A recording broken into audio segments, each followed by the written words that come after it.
Welcome to this very special edition of the KJ Masterclass Live, the show which ensures that you profit from your time spent here with experts, either through their industry insights, information, or simply learning from them. And today we have Ryan Reichert. He is a author, a servant leader with over 4 decades of life experience, retired U.S. Army Lieutenant Colonel, and will today learn about his transformative lessons on facing fear, navigating emotional highs and lows, and giving yourself a second chance. Welcome to the show, Ryan. Good morning, KJ. How's it going? Ryan Reichert here. Good. Just so excited to be on your show. It's early morning here in Minneapolis, Minnesota. It's about 4:30 in the morning, so I suppose it's about 3 in the afternoon for you. But yeah, super excited to be here. Thank you so much. You are welcome. Welcome to the show, Ryan. Welcome to India in this online form. And I'm sure not just in India, but a lot of people across the globe will benefit from what we are going to talk right now. We'll talk about facing fear, finding purpose, starting again, giving yourself a second chance. In this backdrop, we'll have our conversation. But before that, let's learn a bit about your journey, Ryan, a bit about your background so that people know who they are listening to. Yeah, absolutely. I'm just a small town boy from Hoople, North Dakota. It's called Tatertown, USA, about 350 people. And yeah, I started there and journeyed on to the University of North Dakota. That's where I joined the U.S. Army. And I had a 23-year career as an infantryman.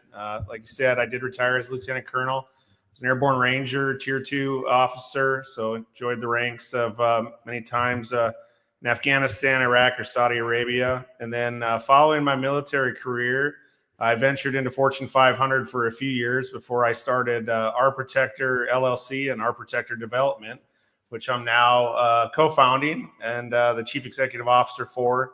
And you hit a few things with my books. And yeah, I just love being here to help others and, for us all to work together to create the best world we can. Absolutely, absolutely. So, for the people who are listening to you, how should they understand? You have done several things. What is it that you are doing now? You talk about faith. You talk about giving oneself a second chance. You talk about highs and lows. You talk about emotions. You talk about facing fear. A U.S. Army personnel talking about facing fear. It means a lot from all this point of view. So help us understand what is it that they can learn from you. What is it that you are trying to do to help people? Yeah, absolutely. Yeah, coming throughout life, I've had a lot of ups and downs or highs and lows. And it does go back to our emotions and then how we feel. When I was in high school, I did injure my left leg and had a bunch of knee surgeries. And that put me into a kind of that lows where you have that victim mentality of why would this happen to me? And when you're, young teenager, you certainly can't understand it, let alone when you're closer to 50. But going through that started the journey of like, how do you pick yourself back up? And, after that, I certainly didn't think I'd ever play football again. I didn't think I'd join the U.S. Army, and I certainly didn't think I'd become an airborne ranger and, serve our nation for over 2 decades. And I guess as you reflect on all of that, there's the highs that can get you in trouble as well because you feel invincible. I call it the Icarus effect. And I don't know if you know the Greek mythology, the story of him and Didymus, his father, being stuck in prison. But his father ends up creating wings out of feathers and wax. And so they can escape the labyrinth of the prison, or at least Icarus can. And, I look at that the same way as how you deal with your emotions. So his father said, make sure you don't fly too high towards the sun. It'll melt the wax and you'll perish into the sea. And if you fly too low to the sea, the feathers will get wet and you'll peril as well. And, as all of us do in life, we have those. Like there's times you get a promotion at work and you're super excited about it and you go celebrate. And that's where my life started to really spiral down. When I transitioned from the military a few years back, I had a good plan, but I didn't realize how lonely it would be without your brothers and sisters in arms, on a daily basis. Fortune 500 America was, kind of I felt like I was doing it alone. And so for me, I went to the bottom of a bottle and drank my pain away. And also with all the injuries that I had throughout my military career, I took a lot of prescription drugs and I abused those. And, in the end, it cost me a lot. Unfortunately, I lost a 25-year relationship to my wife. My children have been estranged over the last couple of years, but that's starting to rekindle itself. And after I sobered up, I actually lost my Fortune 500 job as well. Not due to, I don't believe the alcoholism, it was just, the economy and how things can change. But I found myself looking in the mirror and saying, you know what, I need to help people find, their own true self. And that's where faith came in. And, I turned to, God, Jesus Christ, and the Holy Spirit. Started going to church. Bought my first Bible. I went to a Christian course. And, now I lead a small group of sixth grade boys here in Wayzata, Minnesota at Eagle Brook Church, which is amazing. I was actually baptized. I was baptized in the Catholic Church probably 46 years ago. And, today I'm made anew because I can make these decisions myself. And, basically that's where I see how our emotions can really get in the way of things. Because I always wanted to be right. I always wanted to be heard, but I never really listened to anybody. And I think if I would have been listening, a lot more would have came in and I could have corrected myself. And so that's what I try to do nowadays is, you have two of these and one of these. So use your ears first and listen and speak less. You carry more power that way. And, people actually listen to you because they won't know what you're thinking all the time. And so that's kind of what gets us here. And I know we want to talk about a couple other things. I think it's fear and how that second chance looks, but I'll wait if you got anything else to redirect. Absolutely. So, for you yourself, which part of your journey taught you the most? Oh boy, I would say once I finally sobered up a little over 16 months ago, you'd think it'd get easier, right? You take away the booze, and then later on I took away the prescription drugs, any drugs, and so I thought it would get easier, right? Living this one day at a time, like in removing certain things, and that's when things got hard, like separation, divorce, your children, not wanting to be a part of your life. I took a lot of hits pride ego wise with the job. I mean that, in the military, even in college when I worked at a lumber yard for 4 years of college outside, maybe that's as a man, like, us, our titles or our work or obviously protecting and providing as we're supposed to from a biblical sense. That really did take a huge hit to myself. And I think in doing that, I realized that, we really have multiple fears, right? Like this aspect of, at times we're just not good enough and, we don't have whatever it takes to achieve that goal or, win really at the end of the day. And, it's as simple as just taking it 1 24-hour period at a time. It's, I kind of look at the 24 hours to live, 6 steps to survive today. And it's as simple as smile, because, think about just how, when someone smiles at you, how that lights you up on the inside. You say, please, you say, thank you. You say, excuse me. You're welcome. And you just continue to do that over and over and over again throughout your day. And it's amazing to see the difference in others around you. And it's all about like, just even here, like I was certainly afraid to come on this morning. It's early. What if I miss the show?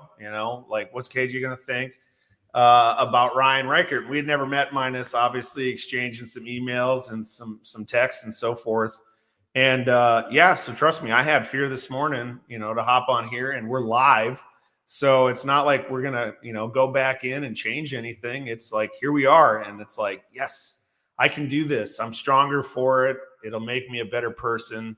And I really hope that whoever's listening, whoever sees this, knows that, you have a second chance. I have a second chance today because for me, my higher power, my creator, God, allowed me that he knew whatever he put in, like I could do better and I could learn from my mistakes. And then, we just continue to make it better and make it better and do it over again. Keep smiling. It's one of those things like, I got a crooked smile and everything else, and I'm perfectly imperfect. And it's to me, it's one of those things that it's just amazing. The cool thing is like, it's like 4:45 in the morning right now. And I'm like, oh man, I can't wait to go back to bed. And it's like, no, I'm up now. I actually call it 4 a.m. courage in one of my books. And it's basically, whenever you're awake in the middle of the night, because maybe your alarm's set for 7 a.m., it's like, I'll just go back to sleep. And it's like, no, there's something you're supposed to be doing. And for me right now, obviously it's this. And, it'll allow the day to get started a little earlier, get a few more tasks done. And, hey, maybe I got to take a nap, take a little siesta, at lunchtime because, I got up a little earlier. But I don't look at that anymore as like, oh my goodness, why did I get up so early this morning? I mean, it's a blessing to be able to start the day a little bit earlier, get a little more done, help a lot more people. And, hey, look at this on the other side of the world. It's so awesome right now. Absolutely. Ryan, see, it takes a lot of courage to, to show your vulnerability, to show your not so good side to the world on a live show, and going live. I've seen some of the guests not being able to do it, but many of the guests who do it, I'm amazed by this. And I'm amazed that you got up so early in the morning, you're fresh, and you are talking to people all across the world live. And today, maybe some people tomorrow, it will also go on podcast, it will also go on blogs. And then, this people will continue to, as long as YouTube and all these other places will be there, people will continue to listen and watch this. And they will always understand that this was live at one point in time. So that is what will. And secondly, talking about fears, it's all about, facing fears. This can, because I don't know if I would be able to go live as a guest so early in the morning talking about myself. It needs a lot of courage that I would like to certainly tell you about this. Thank you. Right? And so coming back to understanding about life itself, you talked about what taught you the most. What is it that audience can learn from you? Which part of your life that the audience can learn the most about from your life? Right. Yeah, I'd say just, never give up, never quit. No, today can be, bad, right? Like, your rent's due and you don't have all of it. The power just went out. You don't have hot water, whatever it is, like, just be grateful for what you do have. I know today, I got a roof over my head, so I'm dry. As far as I know, the building, no one broke into it, so I'm safe. And the heat's on, even though Minnesota's starting to warm up. We're still catching the tail end of winter every now and then. I'm warm. So, if you're warm, dry, and safe, that next meal will come. Someone will embrace you, that'll allow you to smile again. And, just know that it's never over. No matter what we've done, we all make decisions, choices in our lives that we're not proud of. But our past doesn't define us. Only right now defines us. Yesterday's already gone. Tomorrow may never get here. So just embrace the now, embrace today. And, for me, it's as a child of God, I love, you, KJ, like as another child of God. And I love everybody else that's listening or watching right now, because that's truly what we need to do to heal this world, is to understand that, like, we all might have a bad day, but just don't bring it into today from yesterday. And, when tomorrow isn't even here, why would you worry so much about it that it causes you to almost freeze up, be debilitated by that fear that comes on? We just create all this angst in our mind. and it's just made up. It's just figments of our imagination. I mean, I think it's like 98% of the things we fear or think of, never ever happen. So it's like one of those where it's like, well, just don't let that in. Don't let the demons win. Like, stay strong, work on your mental health, work on your mindfulness. Meditate, pray. Educate yourself. I never liked to really read, and this is really funny. My mom was a reading teacher, and nowadays I sit and I write books, and it's one of those where I read a lot of books today, but it's one of those things. In a previous life, I was like, man, I will not read a book if I do not have to. And what ignorance I had to ever think that how much amazing stuff is out there when you turn the pages, or I know today scroll through, on your Kindle or the Kindle app and so forth. But yeah, it's just one of those that embrace everything that you go through in life, because you're either learning a lesson, you're on top of the mountain, so you can just praise all of it and just take it all in. But just know, when you're in that valley, and I've had my fair share of valleys, that the light, the sun's still shining. So even though it might feel a little dark, might feel a little lonely, there's always somebody thinking about you. And just keep doing your best. Just never give up, never quit. Absolutely, absolutely, Ryan. So talking of, rebuilding life, you are rebuilding your life. What is your focus here? What is it that you are aiming for here? Where is your destination? What should one do with second chances in life? Who gives you second chance in life? Is it God gives you second chance? Others give you second chance? Or you yourself have to give yourself a second chance, whether nobody else gives it or not? Help us understand through your time at this. What is it that you seek for yourself now with this second chance or rebuilding your life?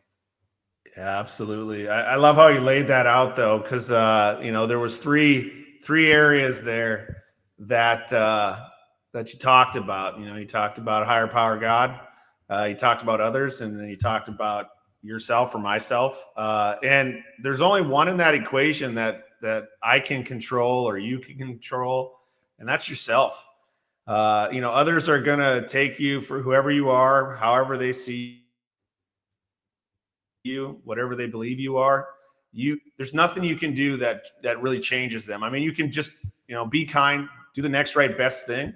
And I'm sure they'll fall in line and pick up wherever you left that off. And then whatever your beliefs are in your higher power, like I said, for me, it's God, Jesus Christ, and the Holy Spirit. But, that side of it, he's always got you. He's always had you, so you just need to continue to work on yourself. You need to continue to put in the work. If you're somebody that struggles with addiction when it comes to alcohol, drugs, prescription drugs, pornography,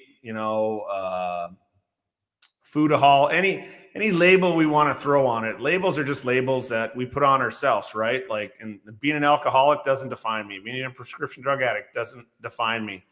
None of that stuff, that's who you were. It's not who you are. And that who you are is that second chance.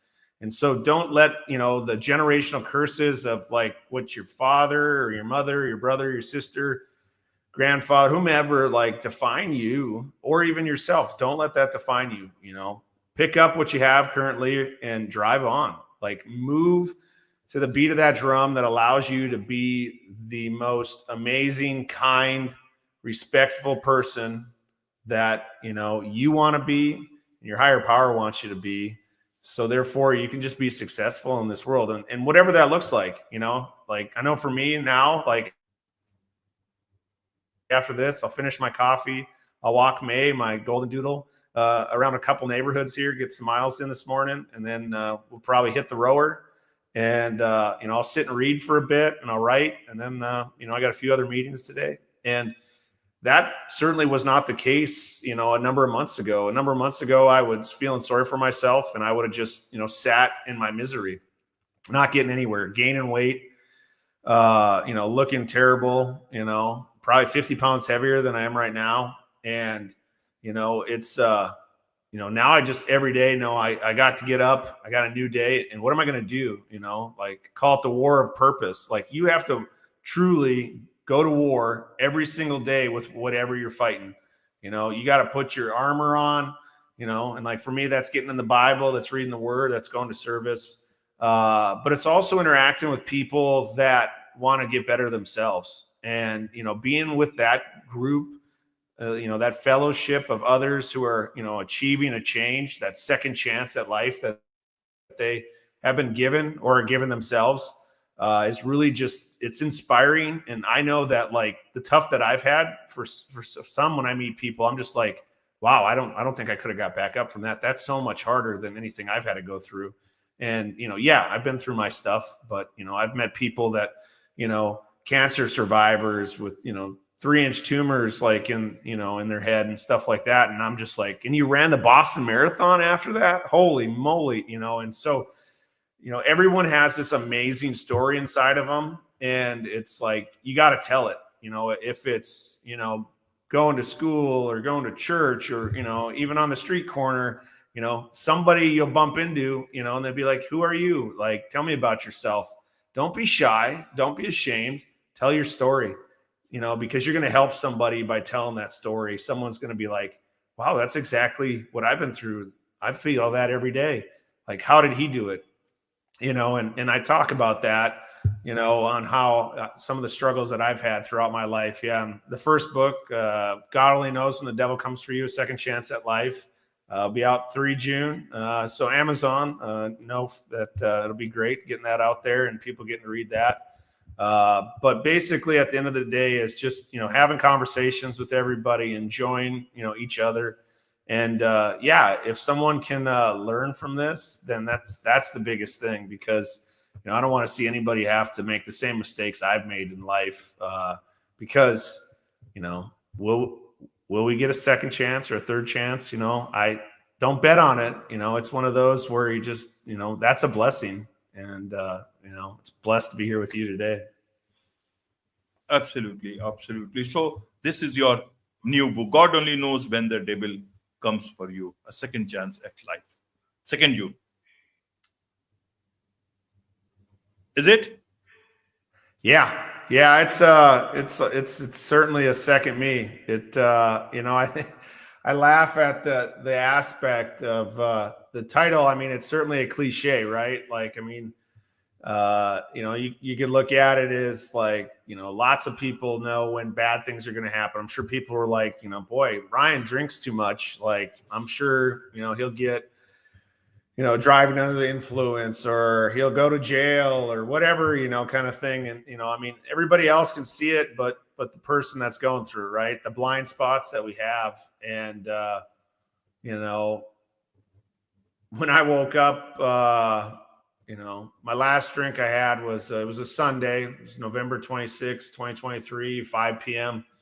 And, on the 27th, when I went to my first Alcoholics Anonymous meeting, I didn't know. I was like, I don't know. Maybe I'm not ready to, give this all up, like I got to do some more market research, make sure that, if I'm really going to stop, basically I got it all in, and it wasn't that way. I went and, it was like, hey, we'll see if you come back next week. And for me, I was like, Rangers lead the way, and the response is all the way.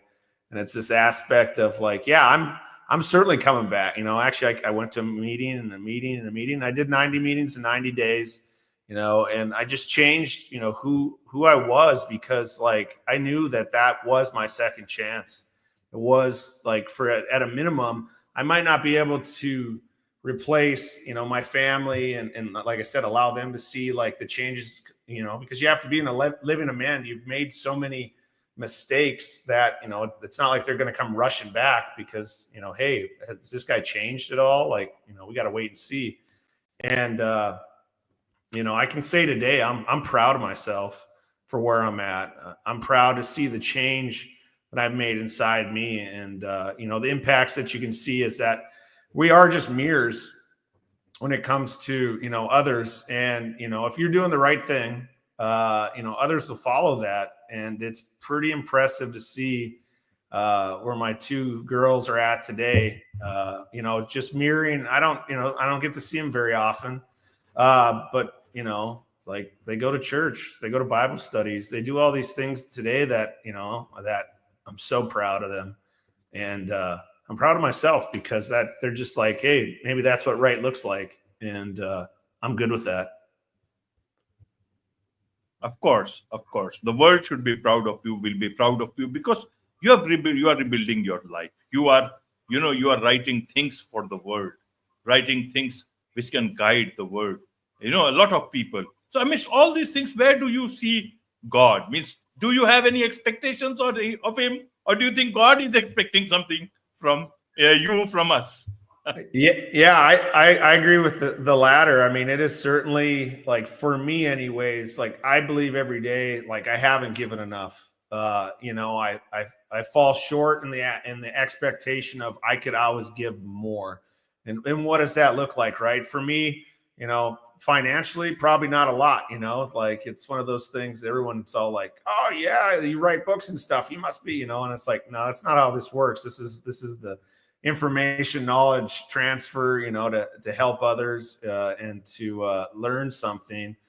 So for me, I can give my time and I can give my effort. And so like every day, I feel I fall a little short in those areas because maybe, I do want to, sleep past whenever I'm awoken in the middle of the night. Or I want to have, some cake and so on and so forth and enjoy those sweet treats nowadays. And, it's like, I'm so grateful for everything that I have. And that's the thing, how to, get more, like the good Lord to give more. You have to be grateful for what you currently have. And, there's those out there that, have far less. And, it's like, how can we help? How can we bridge that gap? I was reading somewhere the other day, what was it like? And maybe this isn't America, kind of, but it was like ridiculous number of like, you have 300,000, the family has like 300,000 articles in their house. And granted, you start thinking about like pens, pencils, paper, all this stuff to add up. And you don't, ever even like 80% of it never is really used. And I was just thinking about this massive amount of just consumption, overconsumption.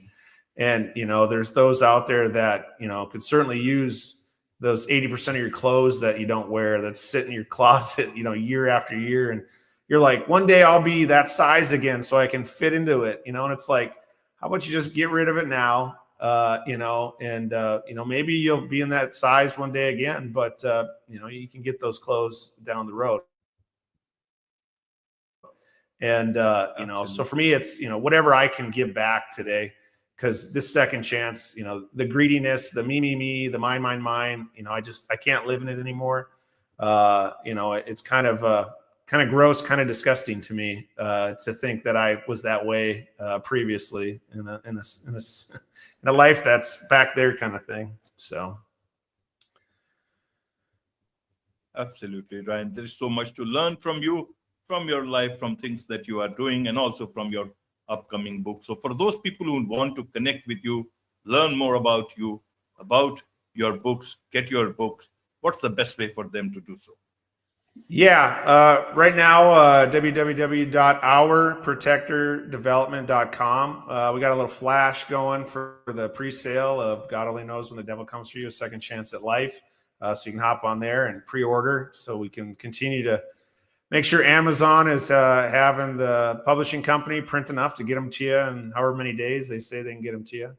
And, also at Our Protector Development on Instagram, and then Ryan Reichert, 78 on LinkedIn. I'm continuing to work on my social media. Certainly not a social media guy.